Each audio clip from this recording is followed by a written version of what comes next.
fun that we can see each other here. And I have all these hearts here because you are my sweetheart.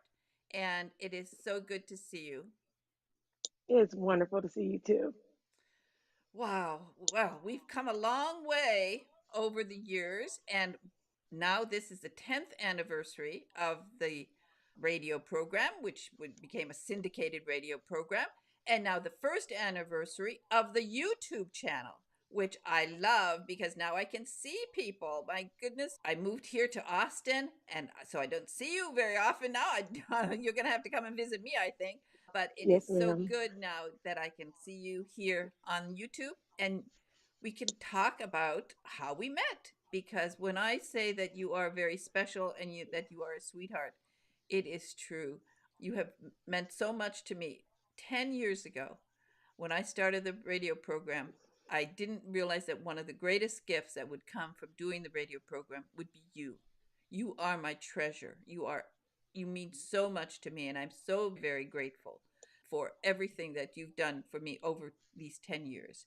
But one of the things that, as you'll notice behind me, I have a book, and it is A Mhm. Gentleman in Moscow. And that really became an important book for us because we Yes. made a big connection with this one. And I want to show you this photo. Oh, what a wonderful day. I love seeing this. This just reminds me of so many wonderful memories, both reading the book, discussing the book with you, and then getting to meet the man himself. And he was so kind, he was so sweet because I was probably shaking meeting him. And then he signed my book, and then I said, "Oh my goodness, I can't read this anymore." He's touched it, he signed it, he put a stamp in it. Now I have to get a Kindle version for a reread. He was so wonderful, and this was such a beautifully written book. So much purple prose. I think this is the slowest I have ever read a book because it was so beautifully written. I just kept rereading the same sentences over and over again, like savoring a meal at a five-star restaurant. Just a beautiful book.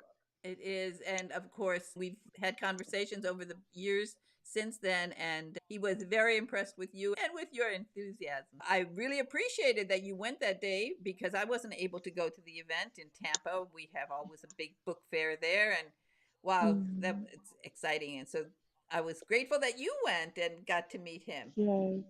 Oh, it was such a wonderful opportunity. I was happy to do it. As I said, it's hard to believe that it's 10 years. So much has gone by. Hmm. But I thought I'd let you tell the story of how we met because we met after I'd been doing the program almost 4 months. It was the first time that I did a public event. I was invited to speak to a library, St. Petersburg Library, too, the big library. So that was Hmm. impressive. And I was frightened. I was so frightened. And because I was not a public speaker, I was not a radio speaker until then. And then we met. So tell people Yes. about that. So for me, it was a long work day, and I'm fighting through traffic from Tampa to St. Petersburg to get to this meeting. And I finally get there, but I'm late. So now I'm embarrassed. So I slip in the door as easy as possible. I sign my name on the sign in sheet. And I said, I saw you up front.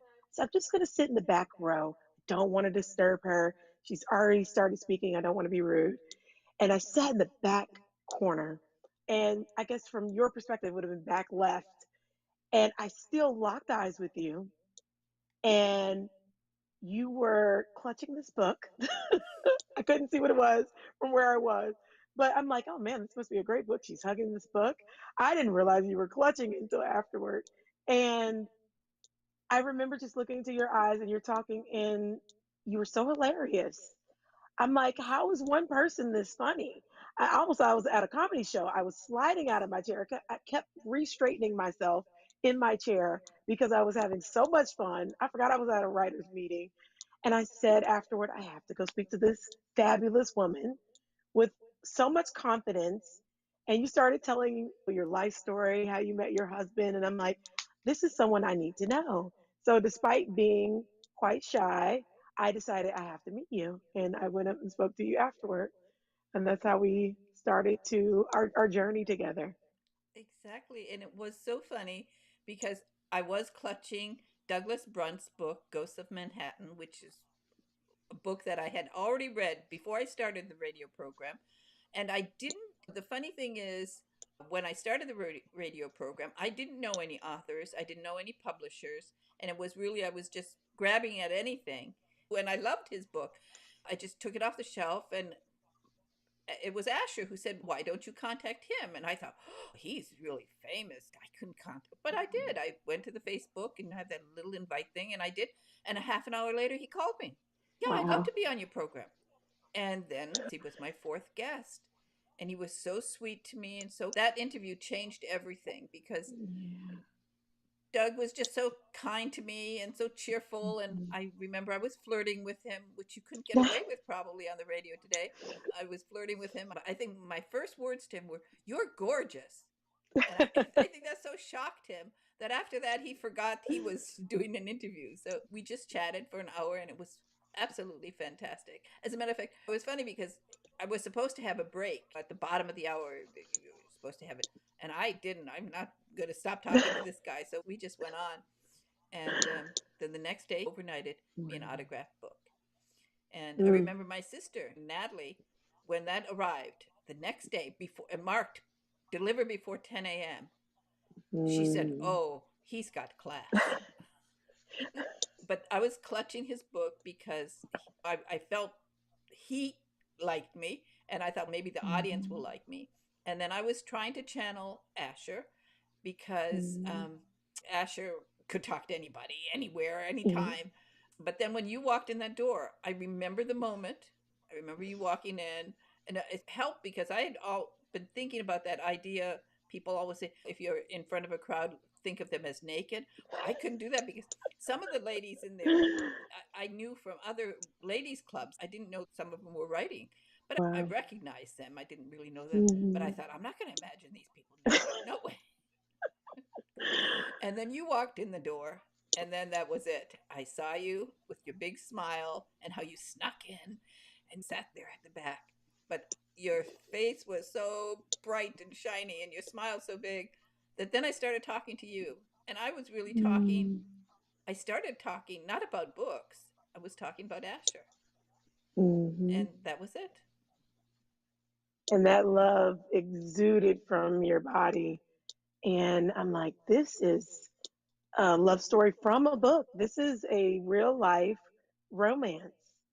And I'm so blessed to have gotten to meet him as well. And what a sweet man. I can't even start. I'll cry and ruin the whole interview. What a sweet man. And I could see why, just the way you met. It was how things are written in the stars. It was a love written in the stars. And just what a blessing to me in my life to know both of you. Somehow, as I said, I'm talking to you and I'm telling you the story. And later on, of course, you met Asher, got to know Asher, and he loved you. It was almost the same thing. The minute he saw you, the minute he met you, he also loved you.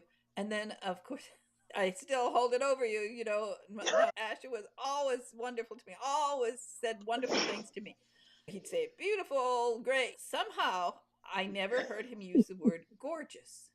Now, gorgeous was not a word for him. That's not English wasn't his main language, so gorgeous wasn't a word that he used.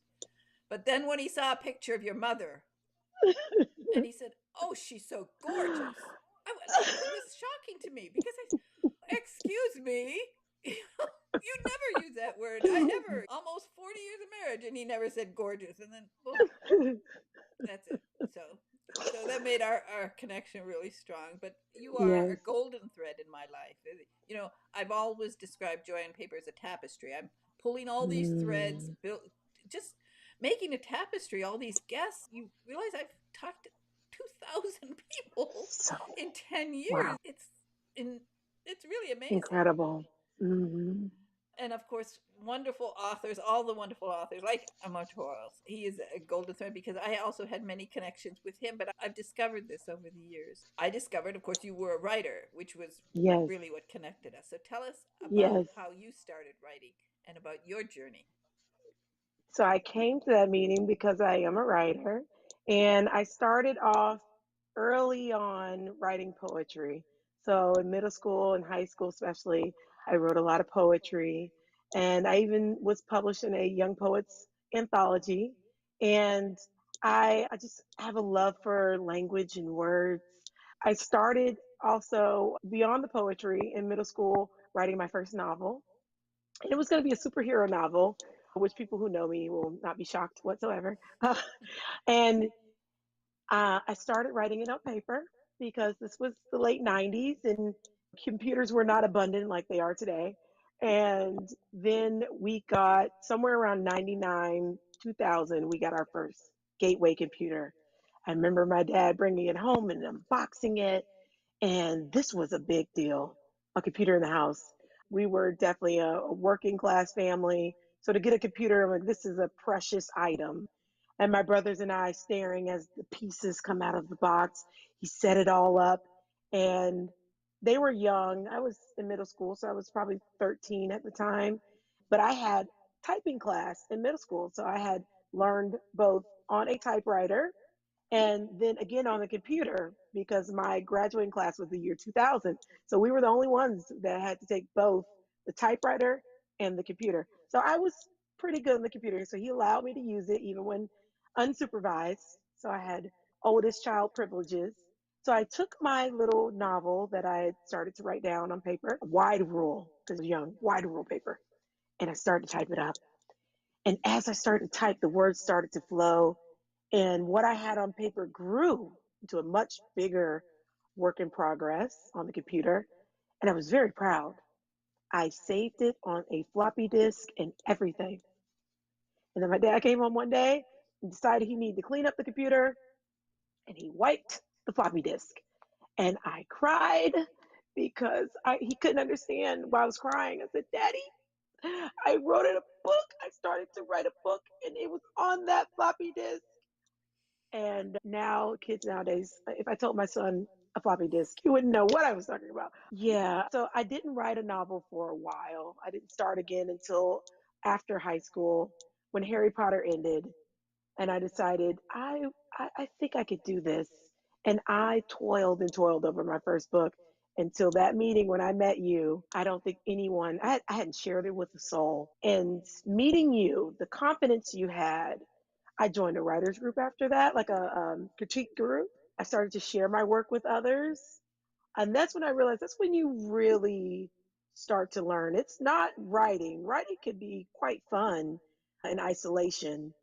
When you start to share, that's when the bravery really buds. And then I was inspired. We spoke about it, about doing my first NaNoWriMo. That's really when the table started to turn and steam started to pick up. And meanwhile, of course, in these years, you've been reading a lot, learning a Oh, lot, yes. and Yes. that's also very important to become a writer. You have to read Mm-hmm. well. Mm-hmm. You taught me that. And I always read before, but not to the extent and not with the same lens. When we would talk about writing and reading for inspiration and reading different types of novels than I would normally read, like A Gentleman in Moscow. Such a beautifully written book. I still marvel at the prose in that book. Just gorgeous. The way he describes a room, the atmosphere, the music, food, you could taste it. Really inspiring because I mostly read sci fi and fantasy because that's what I like to write.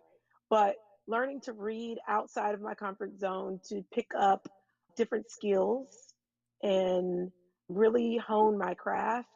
So that's what I've been working on. I'm glad I waited. So I've written 4 books and I think the fifth one's going to be the one, maybe. I think the fifth one.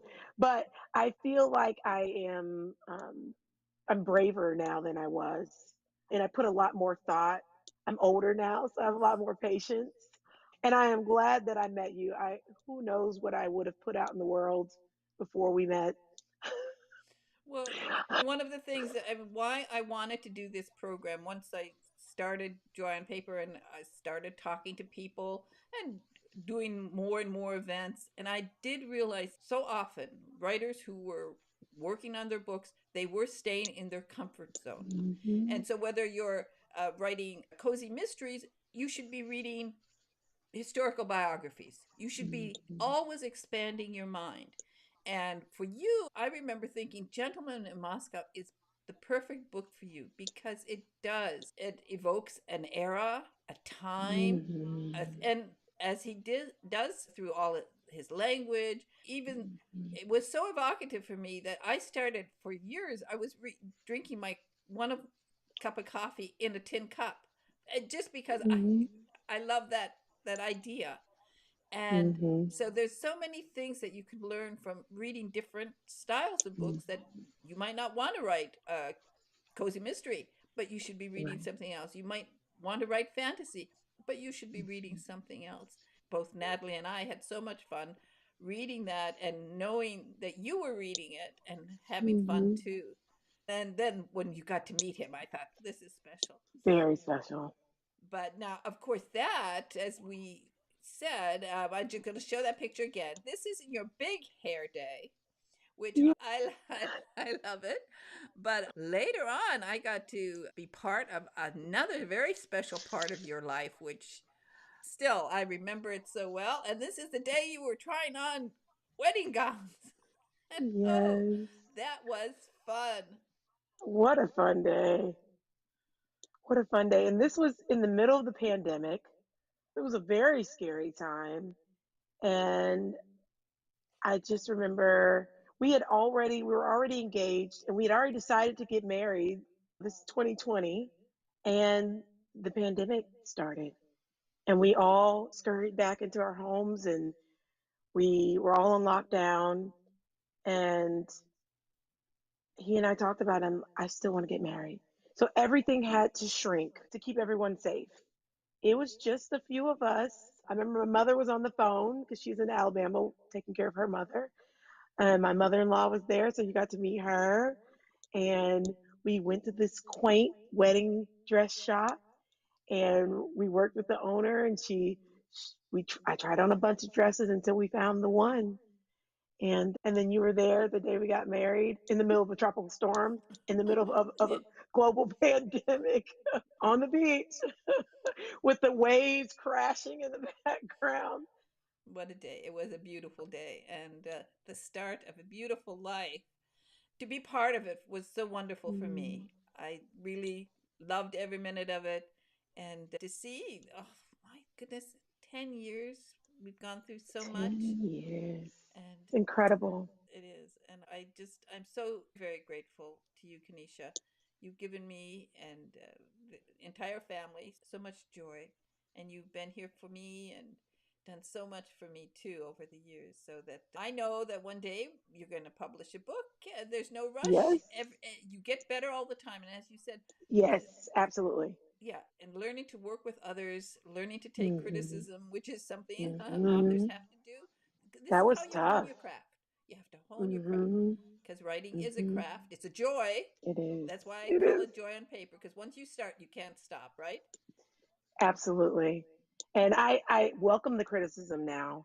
I enjoy it now. It was very difficult before giving my baby that I toiled over for 10 years before we met and gave it to a critique group, giving it to agents. Oh, that was terrifying. And they're like, it's good. It just needs work. And I'm like, work? That's 10 years of my life. But I understand now. I understand now. And they were absolutely right. I'm glad I went through those growing pains. And now I even look back on and go, oh my gosh, I could do so much better than that now.